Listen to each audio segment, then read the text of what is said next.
The past 3 years have been the hardest of my life. Losing my mom shattered me in ways I never thought possible. She wasn't just my parent, she was my anchor, my confidant, and the one person who truly understood me. When she passed, it felt like a piece of me went with her. My days became a fog of grief, and my nights were a battleground of memories and regrets. I withdrew from everyone, including my wife, Sarah, and our 2 kids, Jake and Emily. It wasn't intentional, it was survival. But they didn't understand. How could they? Their lives moved forward, while I was stuck, constantly in reverse. At first, Sarah tried. She would ask if I wanted to talk, offer to cook my favorite meals, or suggest counseling. But I always responded the same way: I'm fine. I just need time. Eventually, she stopped asking. Conversations became about bills, schedules, and who would pick up the kids. The intimacy faded, becoming more transactional, and though I noticed, I didn't have the strength to fix it. About a year ago, Sarah started to change. It was subtle at first, maybe a new haircut or a brighter shade of lipstick, but then it was more noticeable. Her wardrobe shifted from casual comfort to tailored skirts and fitted blouses that clung to her figure. She started working late more often, her team meetings conveniently aligning with my nights at home with the kids. I didn't question it. Why would I? She was still my wife, the woman who had stood by me through my darkest days. If anything, I felt guilty for dragging her into my pit of despair. Then one night, I heard her laugh, a genuine belly-deep laugh that made my chest tighten. It wasn't the polite chuckle she gave me when I attempted a half-hearted joke. This was different. It came from the living room, and when I peeked around the corner, I saw her on the phone, her face lit up in a way I hadn't seen in years. She was glowing happy. I felt an uncomfortable pang in my chest. Who was that? I asked when she hung up, trying to act casual. Just a colleague, she said, brushing past me as though nothing had happened. But that moment stuck with me. I pushed the unease down, telling myself it was nothing. Maybe she was just finding joy where she could. After all, I had given her so little to be happy about lately. A few weeks later, my coworkers dragged me to lunch at a new cafe downtown. I wasn't in the mood for socializing, but they insisted. As we approached the entrance, I froze. Through the massive front window, I saw Sarah, sitting at a corner table, leaning in close to a man I didn't recognize. Her hand rested lightly on his forearm as he spoke. When he laughed, she tilted her head back, exposing the curve of her neck. He reached across the table, brushing a strand of hair from her face, and then, he kissed her. Time stopped. My legs turned to stone, and my breath caught in my throat. I watched as she smiled at him, a smile I hadn't seen in years. My coworkers called out to me, but their voices sounded distant, like echoes in a tunnel. I stumbled back, mumbling an excuse about forgetting something at the office, and fled before anyone could stop me. The drive home was a blur, my mind racing with 1,000 thoughts, none of them coherent. Was this real? Had I misunderstood? Maybe it was just an innocent gesture between friends, but friends don't kiss like that. Friends don't touch each other like that.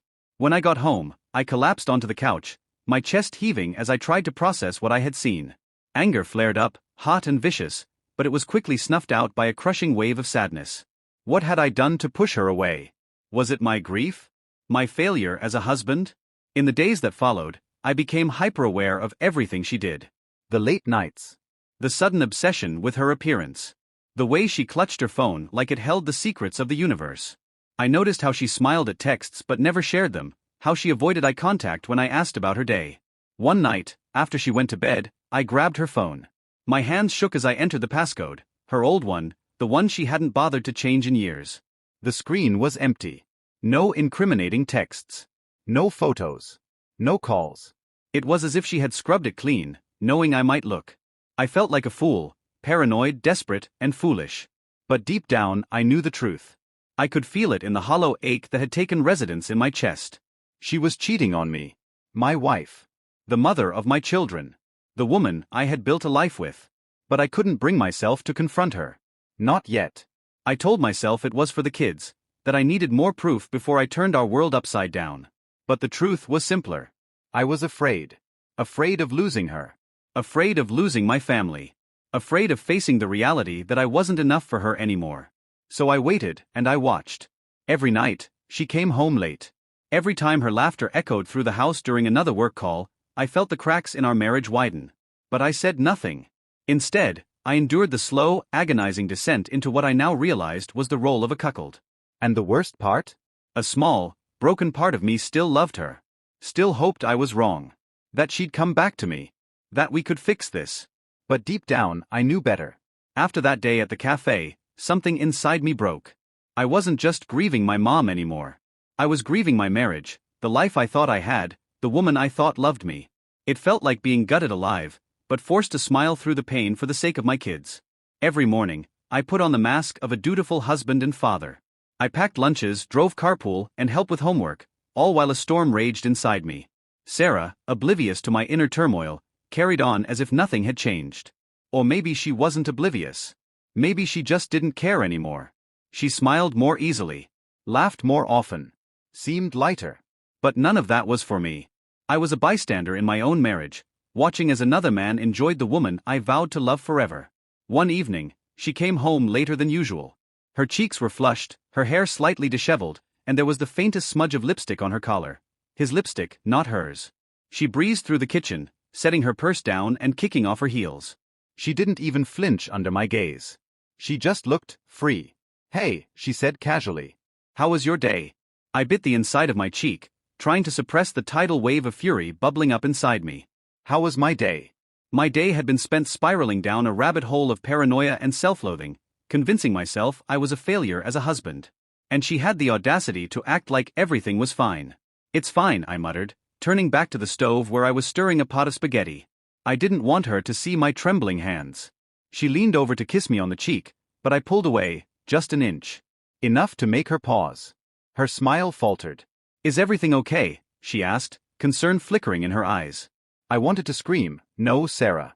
Everything is not okay. You're sleeping with someone else while I sit here, playing house?" But instead, I nodded. "Yeah. Just tired."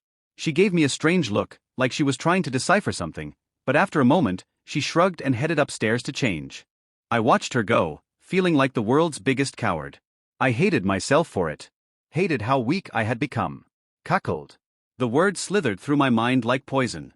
That's what I was now, a cuckold, trapped in the shadows while another man claimed what should have been mine. A few nights later, I couldn't take it anymore. I needed answers. I needed to know who this man was, how long it had been going on, and whether there was any chance in hell of saving what we had. When Sarah went to bed, I grabbed my laptop and sat at the dining room table, the soft hum of the dishwasher filling the silence. My fingers hovered over the keyboard, hesitant but desperate. I logged into our shared phone account. I'd never done this before, but I was past the point of respecting boundaries. I needed the truth. It didn't take long to find him. The same number popped up, dozens of times, late at night during her lunch breaks, even on weekends. I traced it to a name, Jason Mitchell. I stared at the name for what felt like hours. Who the hell was Jason? I couldn't recall her ever mentioning him, but judging by the sheer number of calls and texts, he was far more than just a colleague. My stomach churned as I clicked on the logs. There were hundreds of messages exchanged between them, stretching back almost a year. A year.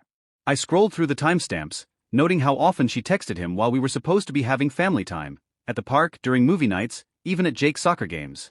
The realization hit me like a freight train. While I was mourning the death of my mom, she was building a secret life with another man. I was alone in my grief, and she was finding comfort in Jason's arms. The next day, I dropped the kids off at school and sat in the parking lot, staring at the steering wheel. My pulse was pounding in my ears, my hands clammy. I couldn't live like this anymore. I had to confront her. If I didn't, I was going to lose my mind. When I got home, Sarah was in the kitchen, sipping her coffee and scrolling through her phone. She looked up as I walked in, her face brightening for a moment before it shifted into something more cautious. She could sense something was off. "Can we talk?" I asked. My voice broke as I asked her to sit. She did reluctantly, her mug of coffee set down with an almost anxious precision, as though bracing herself for the storm I was about to unleash. "I know," I whispered, my words hanging heavily between us. "I know about Jason." Her face froze. For an instant, her eyes flickered with panic, but she quickly masked it, pulling on a veneer of calm that felt rehearsed, practiced. "I don't know what you're talking about," she said, but even her voice quivered, betraying her. I couldn't hold back anymore. I slammed my hands onto the table, making her jump. "Don't lie to me, Sarah. I saw you at the cafe. I've seen the phone logs. You've been sneaking around behind my back for months." Her face went ghostly pale, and tears welled in her eyes, but I couldn't tell if they were from remorse or the terror of being caught. I didn't mean for this to happen," she stammered. I let out a bitter laugh. "You didn't mean for this to happen? What exactly didn't you mean, Sarah?" The lies? The secrecy? Or the part where you let another man kiss you while I stayed home playing babysitter? I saw her flinch at my words, but it didn't matter. My mind was a fury of disbelief and betrayal. How long? I demanded, voice low but piercing. How long have you been cheating on me? She stared down at her hands, her shoulders shaking with the weight of the truth she was about to utter. Almost a year, she confessed, barely a whisper. The ground beneath me seemed to shift. A year? An entire year of my life had been spent wrapped up in a lie, in the illusion of a marriage that had already been destroyed. I stood abruptly, pacing the room, hands tangled in my hair as 1,000 questions swirled in my head. Why? I finally managed, my voice rough with the weight of it. Why now? She hesitated, the words thick with emotion. I was lonely, she whispered. You shut me out, Adam. After your mom died, you disappeared. I tried to be there for you, but you wouldn't let me in, and I was tired of feeling invisible. Her words hit me like a blow to the chest. Part of me wanted to scream that I was hurting too, that I needed her more than ever. But another smaller part of me wondered, had I really shut her out? Had I become someone she no longer recognized? But none of that could justify what she had done. Nothing could undo the image of her in Jason's arms. I'll never forgive you for this, I said, my voice steady but firm. You destroyed everything. Tears streamed down her face, but I couldn't bring myself to care. She had made her choice, and now, I had to make mine. I turned and walked away from the room, from the life I thought we had. From her. The house became a cold, silent battlefield after that. We only spoke when necessary, short, clipped exchanges about the kids, the bills, the logistics of a life now completely dismantled. Every moment with her felt like walking on broken glass. I slept in the guest room, but sleep was a stranger. Each night, I lay awake, replaying every moment, every misstep in our marriage, trying to pinpoint when everything had gone wrong.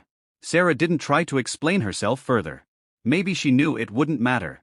The damage was done, and the longer I stayed in that house, the more I felt my sanity slipping away. I wasn't just a cuckold, I was a ghost, haunting my own life, watching as the man I used to be faded into nothingness. A week later, I hired a private investigator. I needed more than her tearful confession, I needed the whole, unvarnished truth. Who was Jason Mitchell? What did he have that I didn't? The investigator worked quickly, and in a few days, I had a folder full of the answers I didn't want to find. Jason was a regional sales manager at Sarah's company, a man who had joined the company a little over a year ago, the same time she started working late, started changing. He had been married once before, no kids, divorced after a scandal involving another affair. His online presence oozed charm, the kind of guy who had women hanging on his every word. There were photos too, taken at restaurants, bars, even a weekend trip to a lakeside cabin just a few months ago. That was when Sarah had told me she was at a work retreat. But she wasn't working. She was with him, her smile carefree and bright, a smile I hadn't seen on her face in years. I stared at those photos, my vision blurring with each image. It felt like someone had ripped my heart out, each new detail a fresh stab. But as the days passed, I didn't feel anger anymore. I felt numb. Hollow. Like the man I used to be had died somewhere along the way.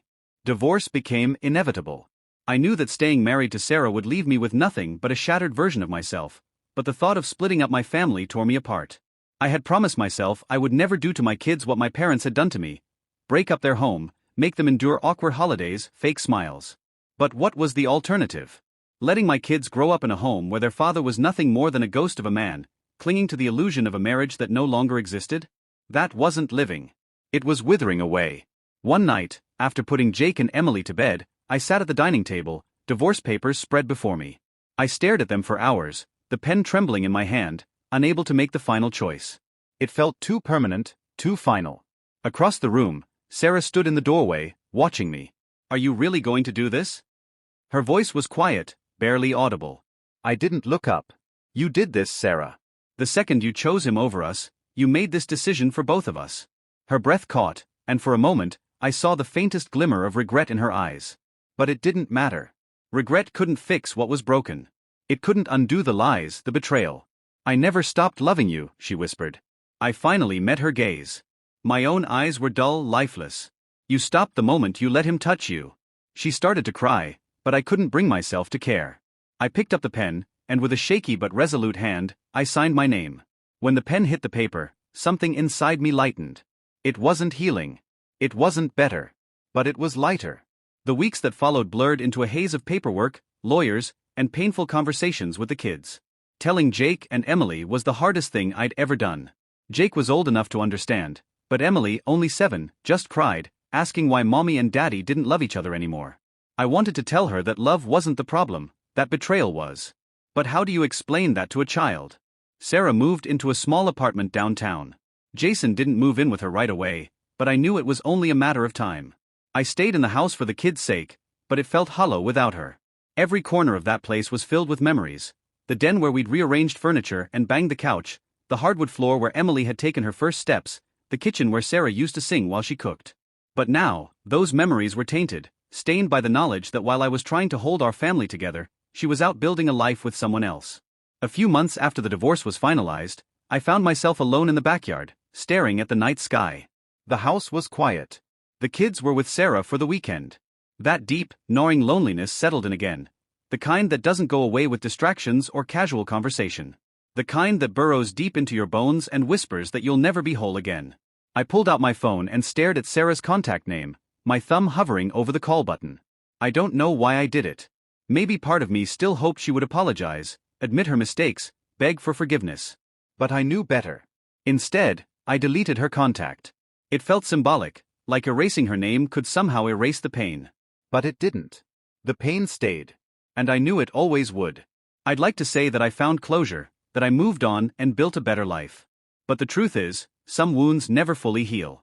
I go through the motions, working, parenting, pretending I'm okay, but deep down, a part of me is still stuck in that cafe, watching my life unravel in front of me.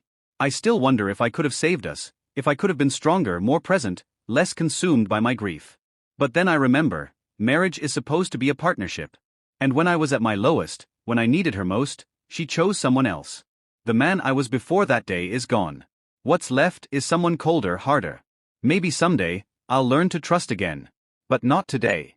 Today, I'm just trying to survive.